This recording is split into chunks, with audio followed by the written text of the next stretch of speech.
Yeah, but she needs to be on a better. She needs to be on a better team. ESPN is now having a meltdown over Caitlin Clark's new deal in Europe, acting like they have any say in her choices. They don't. Clark's already made her decision and isn't looking back, no matter how much noise they make. Why? Because she respects herself and knows her worth. Unlike those running the WNBA, Clark isn't about to stick around and be treated poorly in a league that doesn't even protect its top players. So why should she stay? She struggled with physical defense she's faced at the professional level and voiced frustration with the league's officiating, recently telling reporters, quote, "I feel like I'm getting hammered and everybody is physical with me, and opponents get away with things that other people don't get away with." That's what Caitlin Clark said. She's been shoved around by other players, overlooked by the refs, and constantly attacked by critics who couldn't stand the fact that she was the one keeping the struggling league afloat all on her own. What I am upset about is like, hey man, your meal ticket is under constant attack. There's been dirty plays all season. Now that she's realized she's worth more than being the WNBA's worn-out cash cow, everyone's losing it. Sorry, ESPN, your golden star has flown the coop, and all you're left with is a pile of missed opportunities. Caitlin Clark just dropped a bomb on the WNBA, and it's almost funny how ESPN suddenly acts like they care now that she's choosing Europe. She's done with the WNBA circus, heading overseas, and leaving behind broken dreams and bruised egos. After carrying the league on her shoulders all season, dealing with hard fouls and getting knocked around like she's in a hockey game, she's finally had enough. Honestly, I don't blame her at all. This kid's on the wrong team. She's got the wrong skill set to handle the physicality of that league, and she's a rookie. This isn't just a player making a career shift. Remember her last game against the Connecticut Sun? She scored 29 points, dished out 10 assists, and grabbed 7 rebounds, essentially putting on a one-woman show. Meanwhile, her teammates were busy fumbling their lines in a comedy of errors, missing open shots and making mistakes that would make a high school coach cringe. And what did the WNBA do? They allowed the refs to treat her like a punching bag while they just sat back and watched. Fans didn't sign up for a UFC fight, but that's exactly what the WNBA turned into every time Clark stepped onto the court. Caitlin Clark was assaulted yesterday in her very first playoff game in the WNBA. Now ESPN and their so-called experts are finally coming to their senses. Oh, now they see they've been sitting on a cash cow all along. How convenient. Before Caitlin arrived, the Indiana Fever were lucky to draw in 3,000 fans per game, which felt more like a neighborhood block party than a professional event. But once she came on the scene, the arena was packed with 17,000 fans every game. That's a 400% increase. The Indiana Fever, all right, with Caitlin Clark, led the league in attendance both home and on the road. Fever averaged 17,000. How's that for impact? They didn't just have a star player, they had a once-in-a-generation phenomenon. But sure, let's keep focusing on spreading the wealth instead of celebrating the one player who single-handedly put the WNBA on the map. If Caitlin Clark is the quote-unquote savior, if she's the golden girl, milk it! And don't even get me started on merchandise sales. Caitlin Clark's jersey has outsold everyone in the league's history, surpassing legends like Sue Bird and Diana Taurasi. We're talking about a rookie, a first-year player, outshining Hall of Famers. That's not just impressive, it's historic. She made the WNBA must-see TV, and her games felt like national events. But did ESPN ever recognize her as the superstar she is? Nope. Instead, they gave her lackluster coverage, acting as if she were just another player. Now they're scrambling to pretend they didn't overlook her, but it's too late. ESPN, you missed the boat, and it has already sailed across the Atlantic. Caitlin Clark received 17% of the WNBA's flagrant fouls this season, and 80% of those flagrant fouls were committed by the Chicago Sky against Caitlin Clark. So there have been cheap shots, there have been hard fouls, there have been other plays that haven't even been called flagrant fouls, but when you have the face of your league getting nearly 20% of all flagrant fouls called against her, that is an issue. Did you catch that WNBA game where it felt like the refs had it out for Caitlin Clark? It's wild. Fans are absolutely losing it, saying the league is letting their biggest star get bullied on the court. And honestly, they might be right. Let's break down why this matters and what we can do about it. Picture this: sun versus fever, playoff level intensity. Clark's driving to the basket, defenders all over her. She goes up for the shot, clear contact, and nothing. No whistle. The crowd's going crazy, and Clark's staring at the refs like, "Are you serious?" But still, no call. It's like the refs left their whistles in the locker room. And guess what? It only gets worse. We're going to dive into why the fans are so outraged, what this means for the WNBA, and what needs to be done to fix it.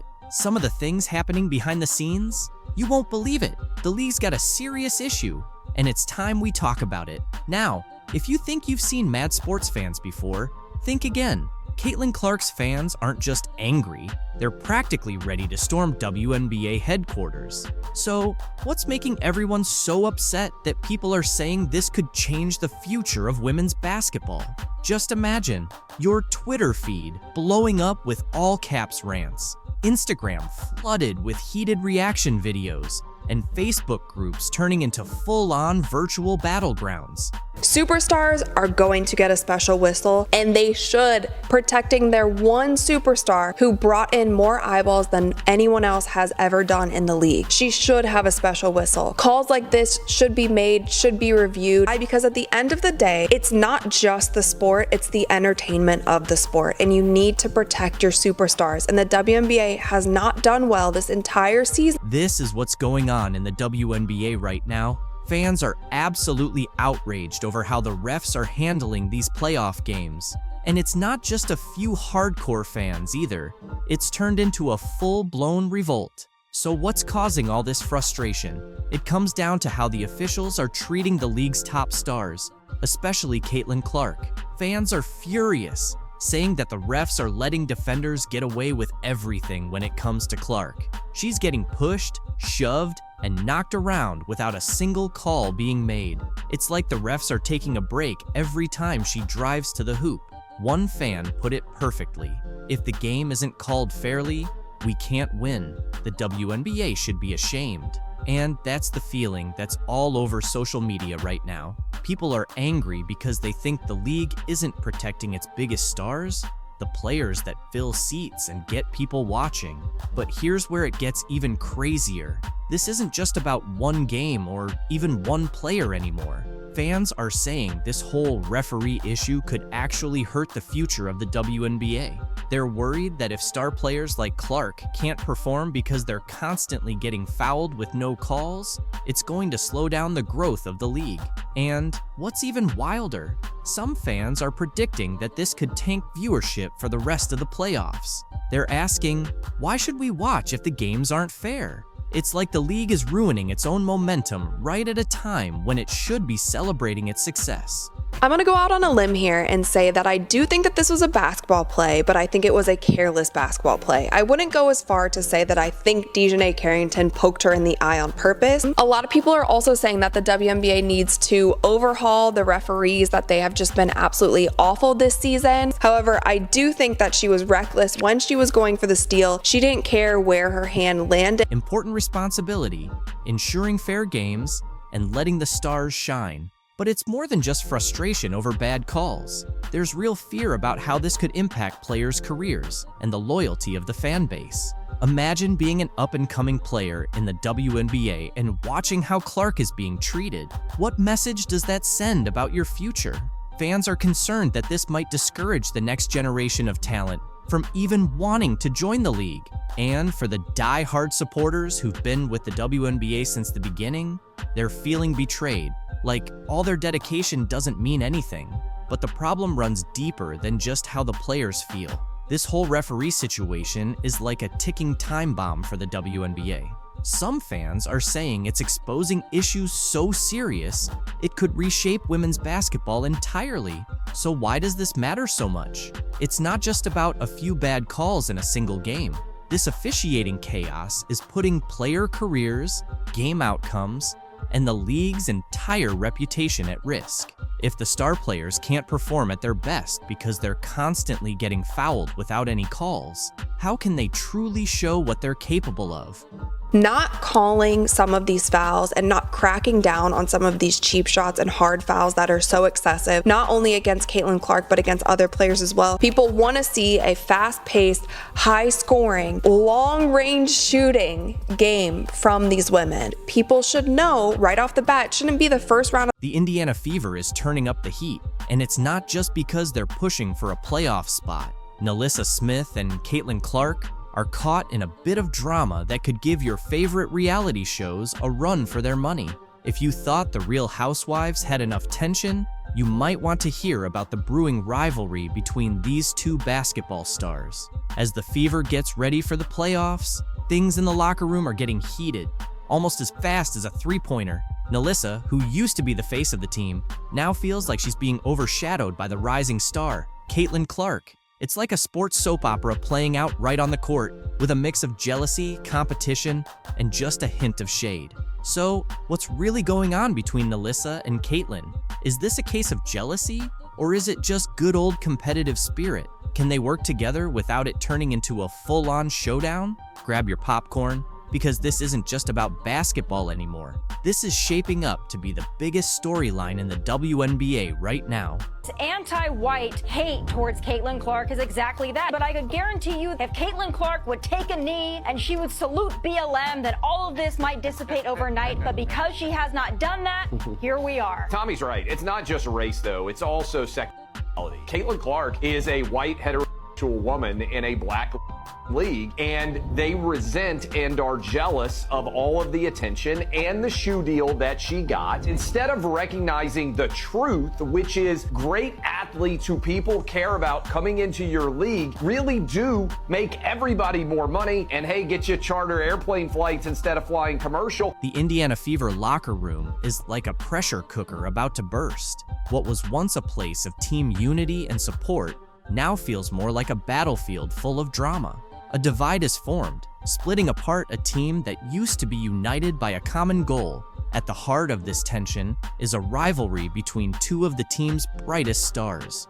Leading the charge is NaLyssa Smith, the former face of the team, who now finds herself sidelined as the spotlight shifts to a new rising star. But don't count her out just yet. Smith isn't the type to quietly step aside. She's ready to fight her way back into the spotlight, shaking things up and making her presence felt throughout the entire team.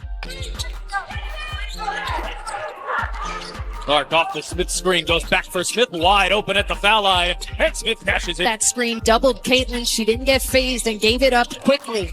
Smith with the steal. Hillman giving chase. Smith the step through and draws the foul. Took the W season off last year. She would certainly love a little bit of consistency. Ooh, NaLyssa Smith. Here in the early going tonight. Yeah, you mentioned a lot of talk of Caitlin. Taylor cut off on the baseline. Smith shot fake the three. Oh, look at the behind the back. And the push shot. Oh, Smith showing off the moves. NaLyssa Smith, such a talented, oh my goodness. About 3 or 4 minute rest. Clark working the baseline. Good ball movement here. Smith is wide open and buries a triple. In the W this season, you saw those numbers there. 3-time Olympic gold medalist, the league MVP, and she looks... This situation goes way beyond a friendly rivalry. It's about identity, pride, and survival in a league where one wrong move could land you on the bench, or worse, sent to another team. As tensions within the Fever continue to rise, there's one big question. Can they survive the storm between Smith and the rookie? What drives Smith to confront the player who's taken her spotlight? Is this the beginning of the end for NaLyssa Smith in Indiana? Or is she gearing up for a comeback worthy of a Hollywood storyline? I think what Caitlin has done for not just college basketball, but for women's basketball, period, I think has been great. The following, people watching the game, sellouts that we haven't seen ever. It just really bothers me, though, when people just take bits and pieces of what they want to take and they don't listen to everything and you don't hear everything. It wasn't wasn't personal. One, it was my opinion on how I think she'll be at the next level, because I do remember me saying that Caitlin, to me, could be the best college shooter I've ever seen. When you put these expectations on these young women in college to go to the next level and be immediately dominant, and when that doesn't happen, then people come back and say, oh, she was a bust, she was a flop, she wasn't that good. Just let them do what they're doing in college, enjoy what they're doing in college, and let them become stars in the WNBA. To really understand how serious this situation is, we have to look back a bit. Smith wasn't just another player on the Fever's roster. She was the backbone of the team. Her rise to stardom wasn't by chance. It was the result of hard work, undeniable talent, and natural leadership that earned her the role as the team's go-to player. She didn't just play basketball. She was shaping the future of the Indiana Fever with every standout performance. The media couldn't get enough of her, and the fans absolutely loved her. What's happening in the WNBA right now is absolutely wild. Sophie Cunningham, who plays with Diana Taurasi on the Phoenix Mercury, recently made some eye-popping comments about Caitlin Clark that are leaving people stunned. And believe it or not, that's just scratching the surface. Caitlin Clark isn't just putting up numbers on the court. She's changing the game itself. She's been smashing records, pulling off impossible plays, and shaking up the Indiana Fever in ways no one saw coming. And get this, some of the seasoned veterans are starting to feel a bit envious. Yep, the rookie is making waves so big that it's ruffling the feathers of some long-standing stars. But hold on, let's take a closer look at what Cunningham said that's got everyone buzzing. In a recent interview, she dropped some serious thoughts on Caitlin Clark. But I think they've done a great job in the league as well. I think the physicality and all that they're going to get used to, but I think especially Caitlin Clark, she's been killing it. And I'm a huge fan, and I never say that, but I think it's fun what she's doing. Can you believe what this means? A veteran player who shares the court with the iconic Diana Taurasi is giving major props to a rookie. That's not something you see every day in the WNBA. But Sophie didn't stop there. She had more to say. When it comes to viewership, man, I think a lot of people have a lot to learn about our league, but I think that's a really fun thing. And if you have really anything negative to say about all the viewership and everything that this rookie class is doing, I just think that you're not capitalizing on it and you might be a little jealous. So Sophie just dropped a truth bomb on anyone throwing shade at Caitlin Clark's success and the other rookies in the league. She's basically saying that if you're not on board with how the WNBA is growing, then the issue might be with you. But why is Sophie, an established player, going all out to defend Clark and the rookies? Simple. It's all about the impact. Clark isn't just playing great basketball. She's completely changing how people view the WNBA. Since she stepped into the league, viewership has exploded. Games that used to have empty seats are now packed. People aren't just watching Indiana Fever games, they're buying tickets, jerseys, and buzzing about the WNBA on social media like never before. And here's the kicker. Clark is pulling all this off as a rookie. She didn't need years to adjust or build a fan base. She came in and started dominating right away. That's why Sophie and other savvy players are seeing that Clark's success is tied to the success of the league itself. In just the last 5 games, Clark's been on fire, averaging 22.6 points, 8.4 assists, and 4.8 rebounds. But that's not all. She's shooting 48.1% from the field and an impressive 44.4% from beyond the arc. These aren't just good numbers for a rookie, they're elite, even for seasoned pros. And what's most incredible is that she's not just stacking up stats for herself, she's lifting the entire team. With Clark on the court, the Fever have gone from barely scraping by to becoming serious title contenders. Oh, and that record for most points generated in a WNBA season? Clark is on track to break it. She's already ranked among the top 3 rookies of all time for total points, and the season's not even over. But it's not just about scoring. Clark is redefining what it means to be a point guard in this league. Her assists aren't just routine passes, they're jaw-dropping plays. She's seeing and creating opportunities that leave even the commentators speechless.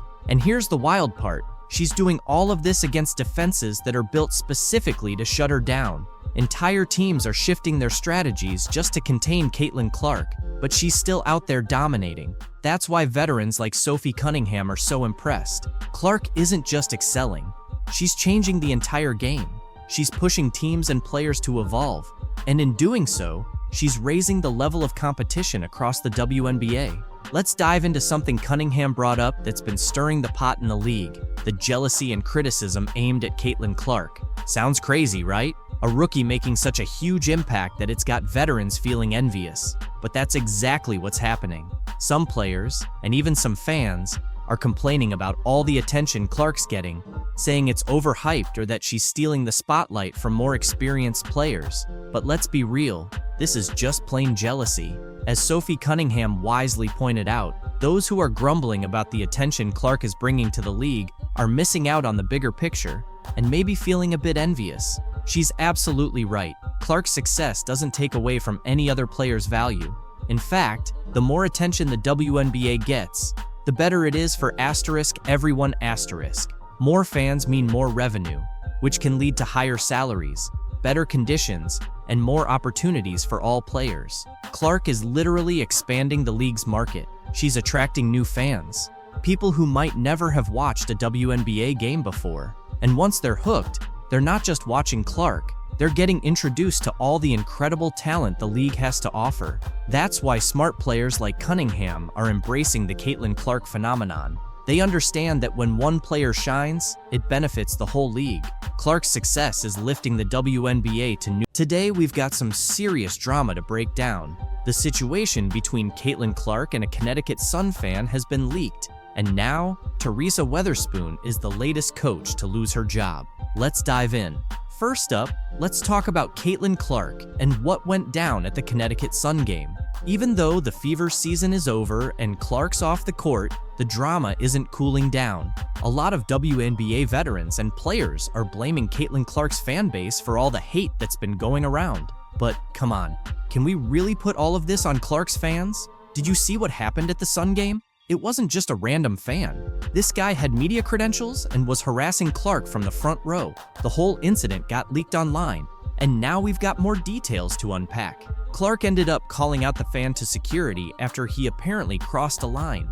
Fans at the game said the guy didn't just insult her, he allegedly wished she'd fall and break her neck. Then, he went back to his seat and bragged about it to other Sun fans. More people who were there have come forward, saying they overheard some of his comments, and it sounds pretty bad. This situation has sparked a lot of debate online, and there are even rumors that the guy had media access. So far, the WNBA hasn't made a statement, but it's definitely a mess. WNBA commentator Stephen A. Smith called out the racist fan and showed his support for Clark. On the flip side, players like Angel Reese and Brittany Griner have also shared their thoughts. Angel mentioned she's been dealing with harassment from Clark's fans for the past 2 years. Griner, on the other hand, is pushing for the league to take faster action when it comes to toxic fan behavior. Speaking of Angel Reese, let's shift gears. Last night, news dropped that her coach, Teresa Weatherspoon, was fired from the Chicago Sky, and Angel's heartbroken. She tweeted about how much Weatherspoon meant to her, saying she was the only one who believed in her and supported her through a tough time in her life. There's not that many people that can relate to everything that she's been through. There's not that many folks that know what it's like to be in her shoes, but someone that does is LeBron James, right? Few can truly understand the rise of WNBA rookie sensation Caitlin Clark, but one person who gets it all too well is Los Angeles Lakers superstar LeBron James. After a standout rookie season with the Indiana Fever, Clark's journey has drawn comparisons to James himself, who recently voiced his support for her. He said, "I have a great deal of respect for Caitlin Clark because I know exactly what it means to be drafted, be the face of a franchise, and also get scrutiny from people who don't think you're ready for that next step. Watching Caitlin and what she's doing, I've been supporting her since day one because I remember going through that myself. She has my support 100%. She's a transcendent player. Like James, Clark faced immediate pressure. As the #1 overall draft pick, she was thrown into the spotlight, much like LeBron was back in 2003 when he was drafted by the Cleveland Cavaliers. At just 18 years old, the weight of an entire franchise rested on his shoulders, with expectations to lead them to greatness. Similarly, Clark took the reins of the Fever franchise and her rookie season has come with its share of challenges. Another thing James and Clark share is their massive popularity, which brings both admiration and criticism. LeBron has been through it, and now Caitlyn is experiencing the same. Yet, despite the noise from critics, both have turned the pressure into game-winning performances. LeBron, always a supporter of women's basketball, hasn't hesitated to show his admiration for Clark, whether it's through encouraging words or sharing her highlights on social media. He's been one of her biggest fans from the start. The one thing that I love that she's bringing to her sport, more people want to watch. Don't get it twisted. Don't get it f***ed up. Caitlin Clark is the reason why a lot of great things is going to happen for the WNBA. You know, but I'm rooting for Caitlin because I've been in that seat before. I've walked that road before. NBA analysts have already started drawing comparisons between LeBron James and Caitlin Clark. Right, when LeBron James came out in 2003, we heard, so many guys on record saying they couldn't wait for him to get to the league and he wasn't going to do this, he wasn't going to do that. And guess what? He did that and he did this. When she took her hits, she got back up and she kept swinging and she kept dominating in great fashion as a rookie. And so it's no other two athletes like LeBron James and Caitlin Clark that's been under this most pressure since I've been around the game of basketball that I've witnessed with my very own eyes. Just like LeBron, Caitlin Clark's rookie season didn't get off to a smooth start. The Fever struggled with a 1-8 record early on, leading fans and analysts to question her abilities. Fast forward to the WNBA playoffs in September, and those doubts disappeared. Clark led the Fever to their first postseason appearance since 2016, finishing the season with a 20-20 record, their best in nearly a decade. Her stats were nothing short of remarkable, averaging 19.2 points, 8.4 assists, and 5.7 rebounds per game. Not only did she lead all rookies in scoring, but she also topped the entire WNBA in assists, though the Fever were knocked out by the Connecticut Sun in the first round. Much like LeBron's early playoff exits, this is just the start for Caitlin. LeBron himself didn't make the playoffs in his rookie year, finishing with a 35-47 record. 2 decades later, he's a 4-time NBA champion, a 4-time MVP, and a certified legend. As for Clark, she's already making her mark. After her playoff exit, she made history alongside Michael Jordan, becoming just the second rookie in NBA or WNBA history to average at least 18 points, 8.5 assists, 5 rebounds, 2 steals, and 1 block in a playoff series. Sharing a stat line with Air Jordan, that's no small feat. She has lived up to expectations, right? I'm looking at her the way I look at LeBron James, right? For as the women's side of things, and the hype that she had, the expectations she had to live up to, packing out arenas on a day-to-day basis. A lot of people out there waiting to see her fail, and still keeping her composure as a rookie and leading this team has been a beautiful thing to see. Clark's rookie season hasn't just turned heads in the WNBA. It's grabbed the attention of major sports media figures. ESPN's Stephen A. Smith and NFL legend Shannon Sharpe have both praised her performance. Despite all the noise, Caitlin has been absolutely phenomenal, said Smith. Her ability to thrive under pressure shows she's got greatness written all over her. She elevated. She seemed to thrive. She's been better since the Olympic play. And what has she looked like since? She's looked absolutely marvelous, regardless of whatever noise has been out there. A lot of this noise came by people that were sitting on this network. They tried to minimize her, said, well, you giving her all this credit. What about the women that came before her? What the women came before her, what they did cannot be taken away. Caitlin Clark, what she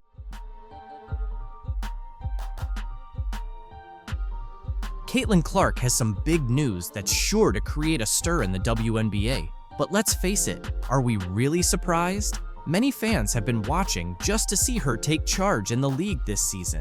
Now, she's made the decision to step away for good. And honestly, who can blame her? She struggled with physical defense she's faced at the professional level and voiced frustration with the league's officiating, recently telling reporters, quote, "I feel like I'm getting hammered and everybody is physical with me, and opponents get away with things that other people don't get away with." That's what Caitlin Clark said. From the very beginning, this league didn't truly appreciate her talent. She took a team that had been largely unnoticed for 10 years and led them to the playoffs, set attendance records, increased ticket sales, and made her jersey a top seller. So what did she receive in return? A cheap eye poke, some shoulder hits, a loss by 6 points, technical fouls, unfounded claims of racism, and a label as a rude player. What I am upset about is like, hey man, your meal ticket is under constant attack. There's been dirty plays all season. If that's the kind of treatment you receive for making the league entertaining, I'd walk away too. But do you know what really drove her to this breaking point and led her to announce her decision? What did she say that made it clear she's entirely finished? Let me provide you with all the details. Those guys, they're the racists, when really, y'all are the racists. The people coming up with excuses to hate Caitlin Clark and the new fan base that she brought. You could sense it brewing from a distance. Caitlin Clark's frustration had been accumulating for weeks. However, the tipping point occurred when the Indiana Fever faced a heartbreaking defeat against the Connecticut Sun. She's just not built for the physicality of this league. And she's not quick enough to get away from the physicality, resulting in their elimination from the playoffs. In a close game that ended with a score of 87-81, Clark played as if everything depended on it, contributing 29 points, 10 assists, and 7 rebounds, essentially trying to shoulder the entire team. But here's the catch. Her teammates appeared to be asleep. While Clark was out there performing like a one-woman army, her team struggled, missing shots and committing rookie errors. This kid's on the wrong team. She's got the wrong skill set to handle the physicality of that league, and she's a rookie. Let's kick things off with Temi Fagbani. Where do I even start? Her performance was nothing short of a disaster.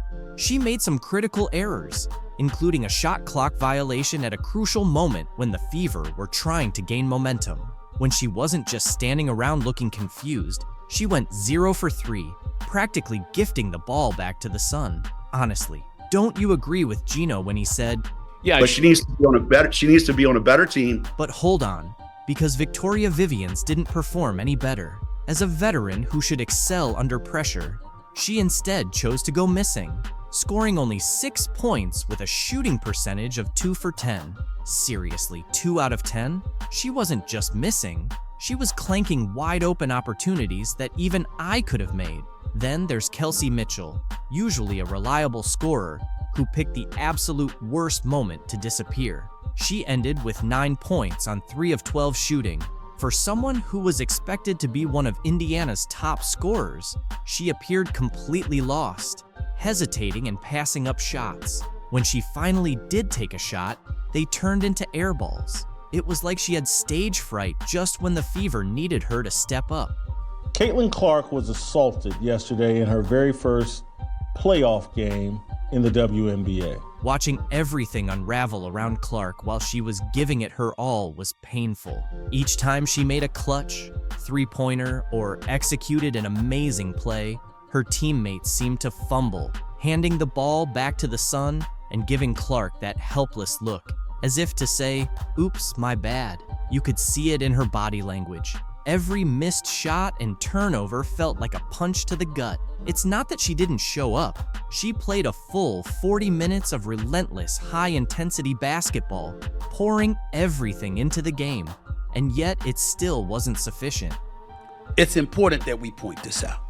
One of the things that I brought up this morning in talking about Caitlin Clark is that some of the players, you want to use the word jealousy, fine. You want to use the word envy, fine. As the final buzzer went off and Clark stood there with her shoulders slumped, staring at the scoreboard, it became evident that this was more than just a loss. It was a realization, a wake-up call that no matter how hard she fought, how many shots she made, or how many plays she executed, it wouldn't matter without a team that could genuinely support her. this wasn't merely the end of a playoff journey, it signified the end of her patience. If Caitlin Clark is the quote-unquote savior, if she's the golden girl, milk it! Reality is knocking on the door of the porta potty. The truth is finally coming to the light. The same light that is going to be dimming here in about 12 hours when Caitlin Clark is eliminated from the playoff. The entire WNBA was almost in shock when Caitlin Clark revealed her big news. She's not just stepping away from the league, she's moving to Europe.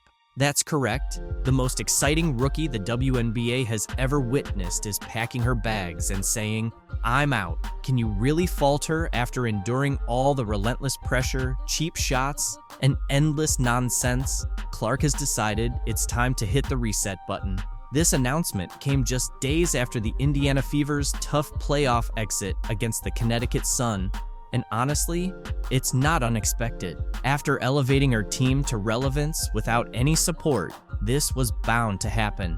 There were regular season games this season where Caitlin Clark drew more than 1.8 million viewers. However, I hope Kat Engelberg... The Indiana Fever delivered an unforgettable game. Picture this. Caitlin Clark, the rookie who's been making waves in the league, played all 45 minutes of a game that went into overtime.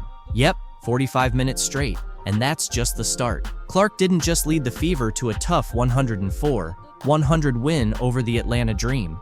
She also became the fastest player in WNBA history to hit 300 career assists. But that's not all. Her teammate, Aaliyah Boston, had the best game of her career on the very same night. The first quarter was electric, with the Fever and Dream trading baskets right from the jump. Clark showed she was locked in early, sinking a three-pointer within the first few minutes. Boston gets it back to Clark, sidesteps Howard, she will launch and knock down a three. The Atlanta Dream wasn't backing down, with Rhyne Howard answering back with her own sharp shooting. By the end of the first quarter, the Fever had a narrow 22-21 lead, setting the stage for a closely contested game. In the second quarter, things heated up even more. The Dream, led by Howard and Alicia Gray, pulled ahead by 6 points. But the Fever weren't going down easily. Lexi Hull stepped up, sinking 2 clutch three-pointers to keep them in the fight. Despite their efforts, the Dream managed to take control, going into halftime with a 48-44 lead. If you thought it was intense by then, the third quarter kicked things up a notch. The Dream extended their lead to 16 points, and it seemed like the Fever were losing their grip. But this is where Caitlin Clark and her squad worked their magic. Clark started finding her rhythm, making pinpoint assists and draining crucial shots. Meanwhile, Aaliyah Boston dominated the boards, grabbing key rebounds and converting them into points. By the end of the third quarter, the Fever had cut the lead to just 3 points, with the score at 69-66 in favor of the Dream. The fourth quarter was one of the most thrilling moments of the season. It was a battle between two determined teams. Clark continued to lead the Fever's offense with precision, while Boston was unstoppable around the basket. The game was tied multiple times in the closing minutes. With 18 seconds left, Boston hit a huge shot to tie the game at 90, sending it into overtime. Overtime was pure intensity. Clark and Boston kept up their dominance, but the Dream fought back hard. It was a back-and-forth exchange of baskets right up until the final seconds. In the end, Clark's composure at the free throw line sealed the Fever's 104-100 victory.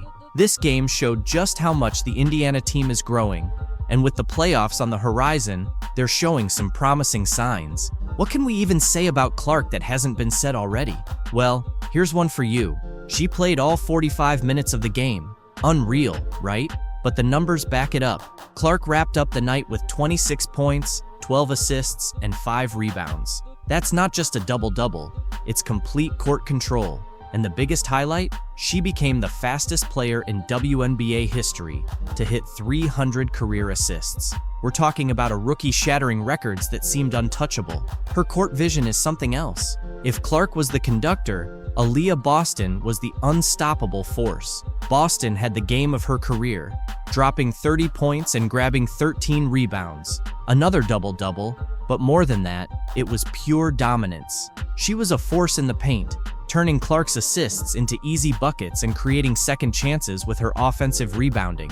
Boston was incredibly efficient, hitting 11 out of 16 shots. And let's not forget Kelsey Mitchell. While Clark and Boston were stealing the show, Mitchell quietly had a standout game herself, with 21 points and a solid 50% shooting. She was the quiet but critical third piece of the puzzle, delivering when the Fever needed it most. Mitchell showed why she's one of the top shooters in the league, sinking clutch shots to help seal the victory. The trio of Clark running the show, Boston owning the paint, and Mitchell hitting from the outside is a combination that could take the Fever deep into the playoffs. And speaking of playoffs, with performances like this, the Fever are proving they're not just here to make up the numbers, they're here to compete for a title. A key moment in the game came in the third quarter when the Dream opened up a 16-point lead. That could have been the moment many teams threw in the towel, but not the Fever, and definitely not Clark. She kicked off a series of plays that completely turned the game around. She drained a three-pointer and followed it up with 2 quick assists to Boston. Just like that, the 16-point gap started to shrink. This was where Clark's championship mentality really showed. She didn't just rack up points, she elevated the play of her whole team. This game summed up the Fever season. Flashes of brilliance, some adversity, and overcoming challenges. But most of all, the WNBA faced some early controversy just 90 seconds into the first playoff game of 2024, when the Indiana Fever took on the Connecticut Sun in their best-of-3 series. Things escalated quickly when Caitlin Clark, the unanimous Rookie of the Year, ended up with a black eye. The incident happened when Connecticut guard Dejanai Carrington appeared to accidentally poke Clark in the eye. Despite Clark clearly being in pain and falling to the ground, no foul was called, which sparked an outcry from fans on social media. Many accused Carrington of foul play, claiming the move was intentional. Even Barstool Sports founder Dave Portnoy weighed in, tweeting, "Why does the WNBA let players wear gigantic nails if they use them as weapons? We're lucky Caitlin didn't lose an eye. No foul call, and she had to play with one eye the rest of the game." Clark, despite the injury, continued playing, but had one of her toughest games since joining the WNBA. She shot just 3.5%, going 4 for 17 from the field, including 2 for 11 from beyond the arc. The Fever, unable to rally behind their star, suffered a tough 93-69 loss to Connecticut, putting them on the verge of elimination. Kelsey Mitchell's 21 points and Aaliyah Boston's 11 rebounds were among the few highlights for Indiana. On the other side, Connecticut was led by Marina Mabrey's 27 points and Alyssa Thomas's 15th career triple-double as they controlled the game from start to finish. Despite the rough game, Clark didn't blame her eye injury for the performance. After briefly sitting on the bench following the poke, she decided to push through the pain and played 36 minutes, contributing 8 assists. However, her shooting struggles were hard to ignore. In the post-game press conference, Clark refused to place blame on Carrington, taking full responsibility for the missed shots and acknowledging her difficult game. Her determination to keep playing says a lot about her resilience, but fans are still left wondering if the eye injury played a bigger role in her off night. It remains to be seen if Clark and the Fever can bounce back and buckle up, because today's WNBA news is seriously wild. Imagine making a comment so bad, it's now being labeled as one of the worst quotes in sports history. Yep, that's what went down when Chennedy Carter had a complete meltdown after Caitlin Clark was named to the first team All-WNBA and won Rookie of the Year. But here's the kicker, Clark didn't fire back with words.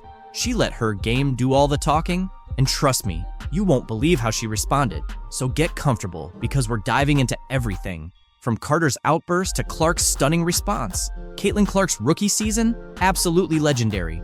She earned her spot on the All-WNBA first team and took home Rookie of the Year honors. But, of course, not everyone was cheering her on. Chennedy Carter, for example, wasn't exactly thrilled. She practically lost it when Clark's name was mentioned for the big awards. And while Clark's stats are beyond impressive, what really turned heads was how she handled all the drama. Instead of getting dragged into the chaos, she responded with so much grace and humor that you'd think she was prepping for late-night TV, not just WNBA greatness. Let's break down what made Clark's rookie season so spectacular. She wasn't just good, She was unbelievable, averaging 24 points and 8.5 assists per game since August. That's superstar level, no doubt. But wait, there's more. She didn't just win Rookie of the Year, she won it unanimously every single vote. It's like a popularity contest, but with actual skills to back it up. And as if that wasn't enough, she also made the All-WNBA first team as a rookie. That almost never happens. Talk about making an entrance. Clark didn't just put up big numbers, she completely turned things around for the Indiana Fever. They went from barely hanging on to becoming legit playoff contenders. Honestly, no one saw that coming. How does one rookie change the game for an entire team? That's exactly what we're about to dive into. And trust me, this story's just heating up. Not everyone's thrilled about Clark's rapid rise to stardom. One player's reaction to her success? Let's just say it wasn't what anyone expected. You'd think Clark's harshest critics might be her own teammates, right?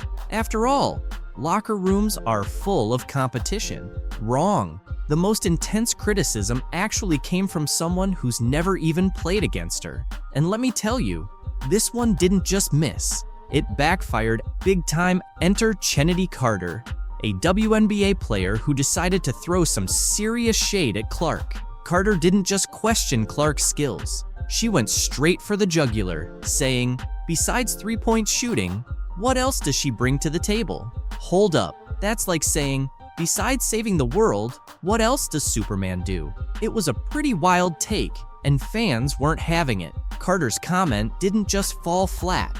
It sparked a huge backlash. Fans, analysts, and basketball experts all fired back, calling Carter out as a hater and even questioning her basketball IQ. It was like she tried to nail a buzzer beater, but ended up tossing the ball into the stands. Major fail.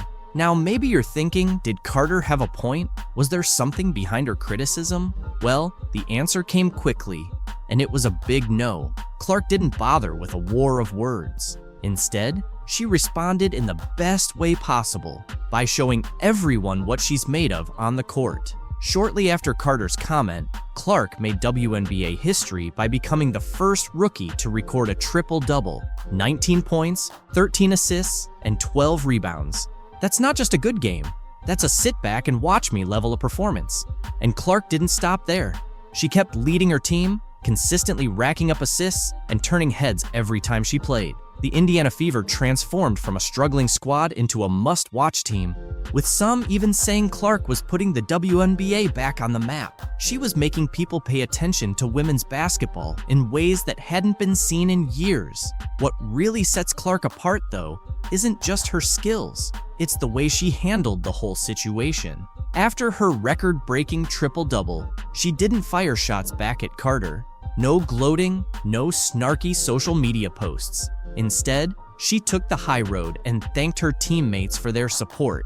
That's not just good sportsmanship, it's pure class and leadership. Meanwhile, everyone was anticipating a comeback from Clark toward Carter.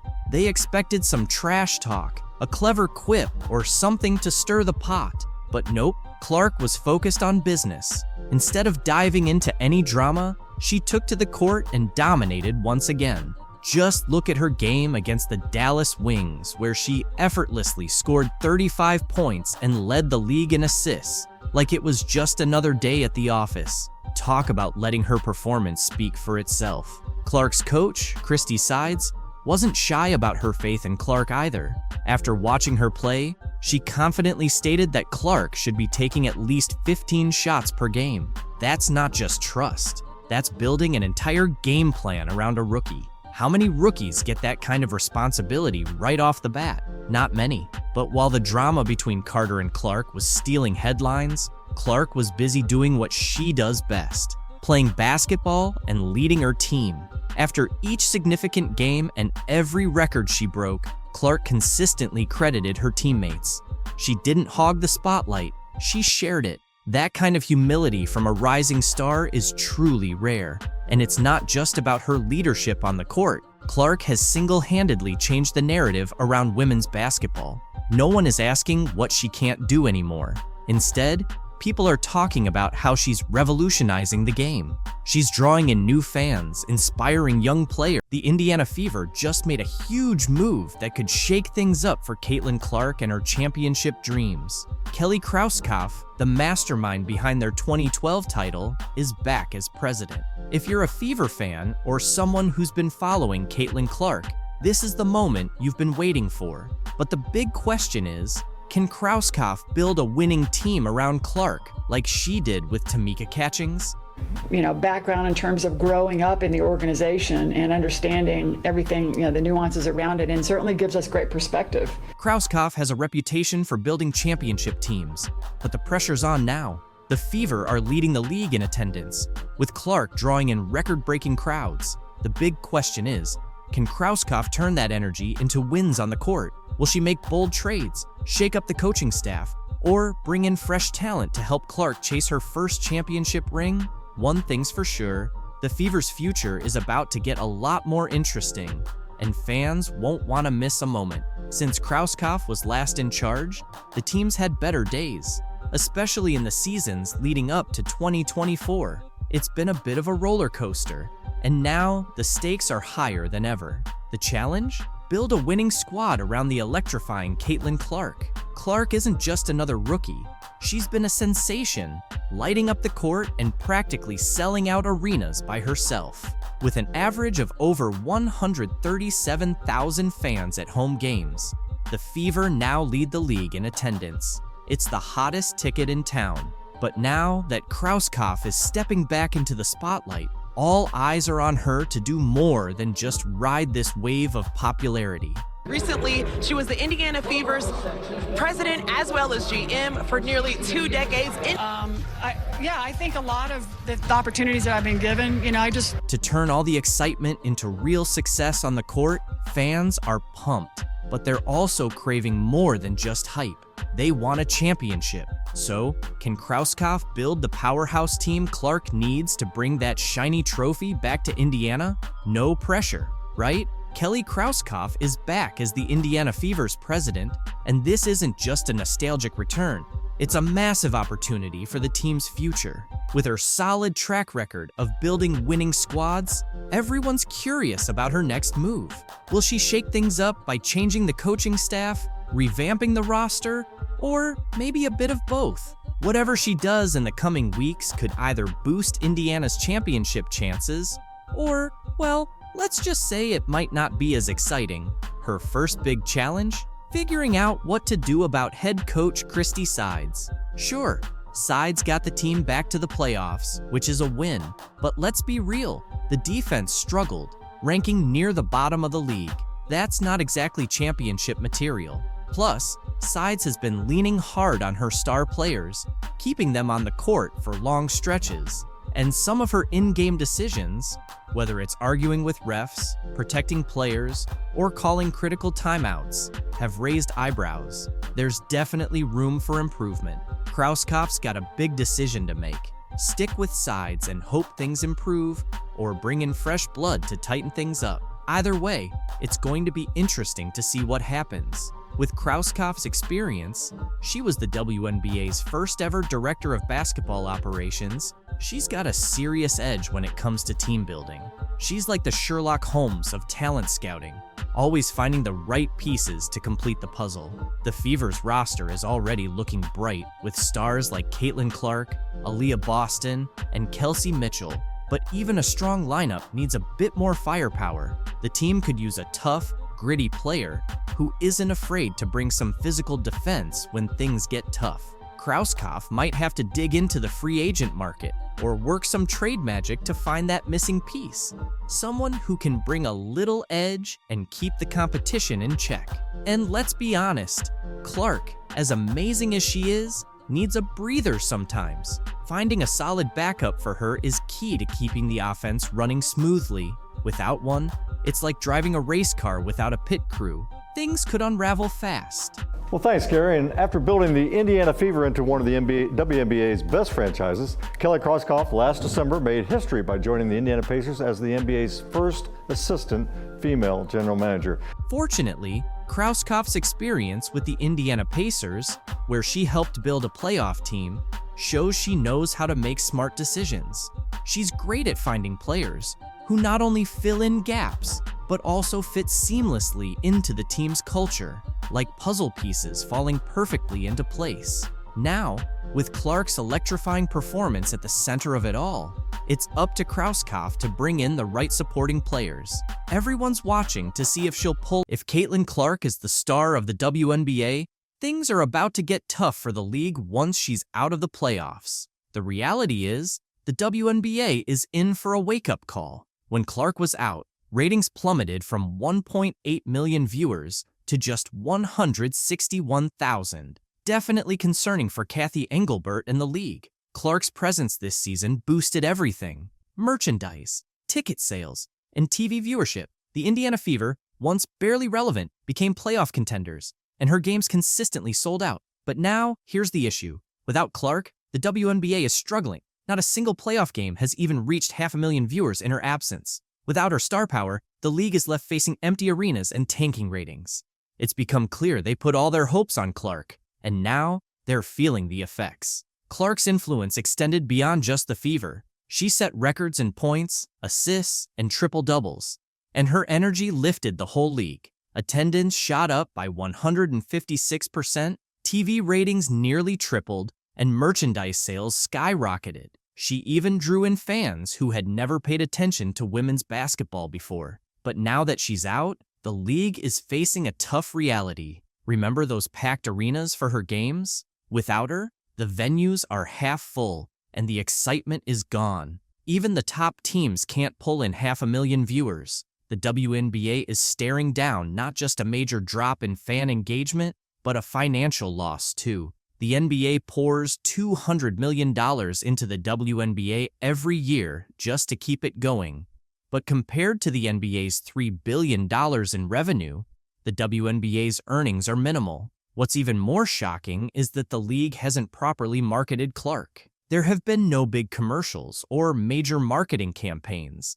It's like they're hiding their biggest asset. So what happens now? The WNBA needs to develop more stars, build rivalries, and create storylines that don't rely entirely on Clark. The league can't sit around waiting for the next big name to show up and save them. It's time for change, and fast. Can the WNBA survive without Caitlin? Caitlin Clark, remember that girl, that superstar playing for Iowa that ended up going to the Final Four?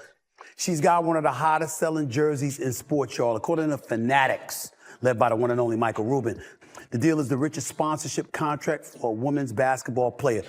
She deserves it! Caitlin Clark is making waves in women's basketball, breaking NCAA scoring records left and right, and she's become the talk of the town. It feels like she burst onto the scene and instantly became the most exciting name in the sport. And get this, Nike just signed her for a whopping $28 million deal.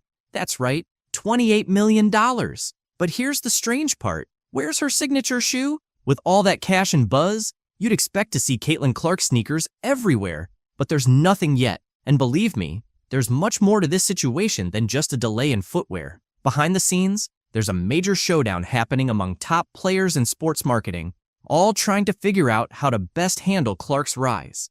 It's like a strategic game of chess, but instead of pieces like pawns and knights, we've got shoes and contracts, with the future of women's sports marketing hanging in the balance. Now, picture yourself at Nike.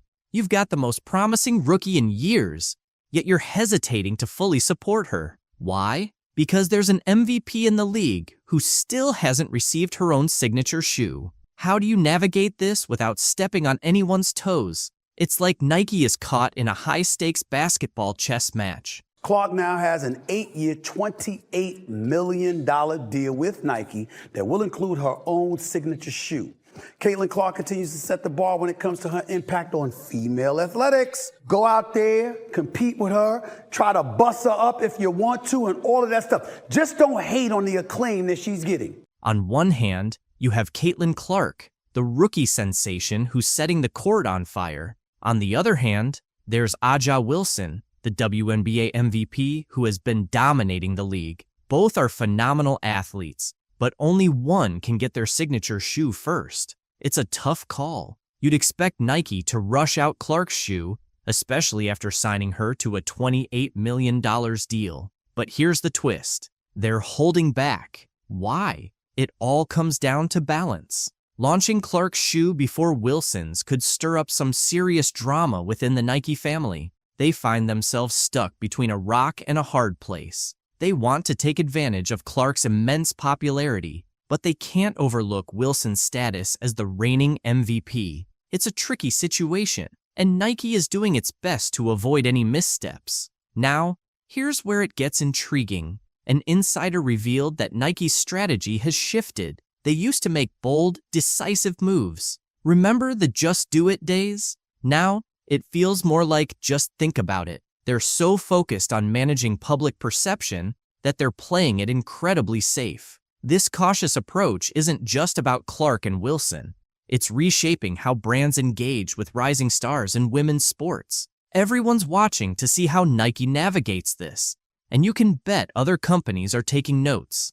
If Nike gets this right, they could establish a new standard for marketing female athletes. But if they mess it up, it could lead to a major PR disaster. That's why they're treading carefully. However, this cautiousness might be hindering women's sports. Imagine if Nike just went for it and released Clark's shoe, only to have it sell out instantly. That could open the doors for more signature shoes, more endorsements, and increased visibility for the WNBA as a whole. This isn't just about shoes anymore. It's about the future of women's sports marketing. Nike's decision could have a monumental impact on every female athlete out there. Will they play it safe or take a risk? Either way, the outcome will be significant. Now, consider why only 5 WNBA players have signature shoes. 5 in the entire league. That's fewer than the starting lineup of a single team. How is this possible in 2024? It's like women's basketball is stuck in the Stone Age when it comes to footwear. But here's where it gets exciting. Caitlin Clark's shoe could change everything. We're not just talking about another unisex model with a woman's name on it. This could be a game changer. Imagine a basketball shoe designed specifically for a woman's foot. It's not just about aesthetics. It's about enhancing performance. It's surprising to realize that most women's basketball shoes are essentially just smaller versions of men's shoes. However, women's feet aren't merely smaller versions of men's feet. They have a different shape. So why do we expect women to perform at their best in shoes that weren't designed for them? That's where Clark's shoe could make a significant difference. If Nike gets this right, they could establish a brand new standard for women's basketball footwear. We're talking about shoes that fit better, feel better, and might even help reduce the risk of injuries. This isn't just about Caitlin Clark anymore. This could have positive implications for every woman on the court. Plus, the demand is certainly there. When Clark was drafted, her jersey sold out in no time. People are eager for Clark merchandise. If her shoe is successful, it could pave the way for more signature shoes in the WNBA, finally creating a market that truly caters to women basketball players. But this goes beyond just selling shoes. Clark's signature shoe could symbolize growth in women's basketball, sending a message that says, "We see you, we value you, and we're creating products specifically for you." That's a significant step for a sport that has often been viewed as an afterthought. Consider the impact this could have on young girls who play basketball. They wouldn't just be dreaming of playing in the WNBA. They'd be envisioning a future where they have their own signature shoe. This is about representing a video showing a heated physical clash between WNBA legend Diana Taurasi and up-and-coming college basketball star Caitlin Clark has gone viral, quickly spreading across social media. The intense moment between the two athletes has captured the attention of fans everywhere. Oh, it's always great. You know, every year is a different journey. And I think that's the best thing about being in a team sport, that it's always different, new faces. The goal is always the same though. And it's, you know, we're just excited that everyone's back. I'm really excited. I've known Tosh for a long time, competing against her, and the footage shows the two athletes caught in a heated exchange that quickly escalates into a physical confrontation, leaving fans and commentators shocked and concerned. This unexpected clash between two major figures in women's basketball has sparked intense debate about the level of competition, sportsmanship, and the changing dynamics within women's sports. Hey, you be studying my arms? Yeah, I do. It's pretty nice.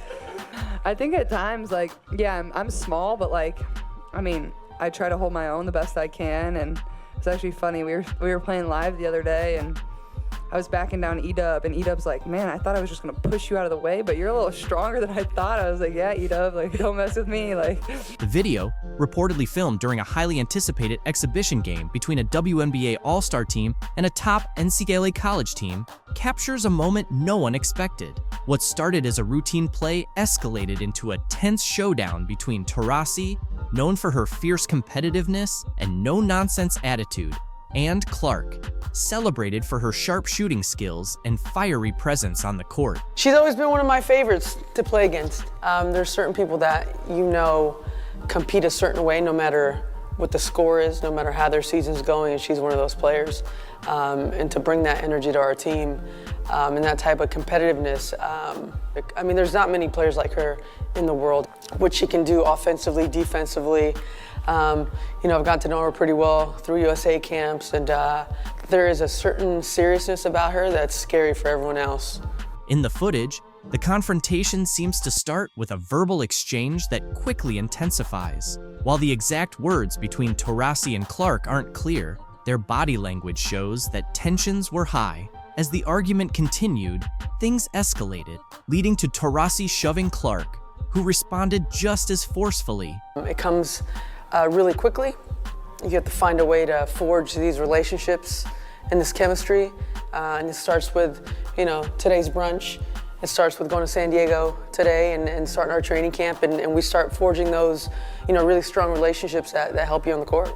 I mean, what an incredible career. I had an opportunity to play with Candace on the national team in Russia, obviously, and the WNBA. The physical altercation, though short, was intense, with teammates and officials quickly stepping in to separate the two stars before things got worse. To grasp the full impact of this incident, it's important to look into the backgrounds of both Diana Taurasi and Caitlin Clark, two players who come from different basketball eras and embody distinct playing styles. At her size, being able to do what she did really opened up, I think, the door to seeing a new way of playing basketball, especially on the women's side. And honestly, she's done some things that, not many people even dream of doing. And, what she did at Tennessee is just incredible. And,